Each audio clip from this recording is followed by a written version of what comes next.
mga kapeps, today I'm gonna show you the working of the logical OR gate. So, the OR gate is a logical gate that whose output goes high when one or more of its input are high. So, this is a symbol for the logical OR gate. And this is a truth table. And S1, 0, S2, 0, LED stat is off.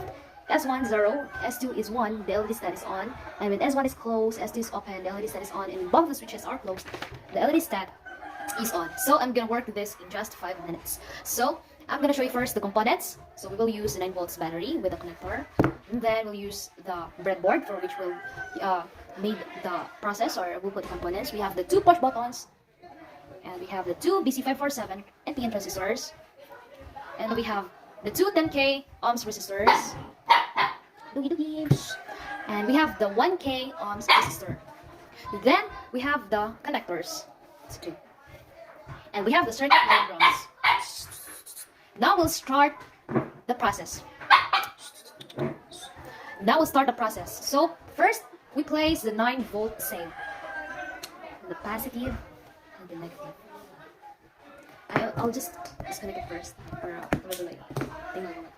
Next, we place the BC547 transistors on the breadboard in the position of CBE, or the collector base emitter, just like we've done in the AND gate. 2. And then we place the 2 push buttons. I'll work this in just 5 minutes. 2 push buttons. First push button, second push buttons. Then I'll connect the 2 10K resistors, for which this one end is connected to the base of the transistor 1, and the other end to the pin 1 of the switch, push button 1. And the next transistor will be placed at the base of the transistor 2 to the pin 1 of the push button 2. So are we okay? Yes.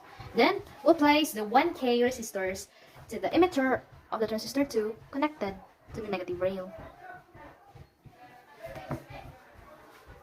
Now we'll put the LED in which the anode is connected to the emitter of a transistor 2 to the blank space, as it is said in the concept. Just 5 minutes, okay? Now we'll utilize this 1, 2, 3, 4, 5, 6 connectors, for which the first connection in which the collector of a transistor 1 is connected to the positive rail. Okay. The next connector is the emitter of a transistor 2 to the emitter transistor 1 to the emitter of a transistor 2.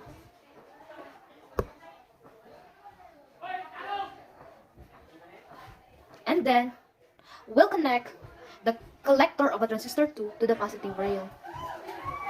Are you excited to see the result?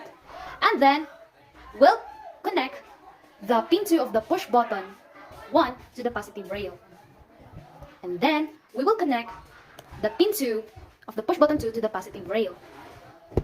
And lastly, we will connect the cathode of the LED to the negative rail. Now we'll put the battery. I hope it will work. Okay, it works. Now we've done it in less than 5 minutes. Here's the connection. So this circuit shows the working of the logical OR gate, for which when both the switches are open, there's no current flowing through the transistors, thus the LED is off, or the status here is low. But when either one of the switches or 2 of them are closed or pressed, the transistor status is high, therefore the LED is on. So as it is in the truth table in the circuit diagram, so let's try this in a closer.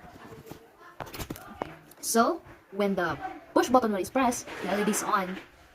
So because there's a parallel connection here, as is in the circuit diagram, when push button is pressed, push button 2, the LED is on. So here's the connection. I'm gonna take a picture of this later. And when both of the switches are pressed or closed, the LED turns on. I hope you understand the connection of the logical OR gate using transistors and a breadboard. That's the importance of the transistors as well as this. I hope you understand, and thank you for watching. Thank you and God bless.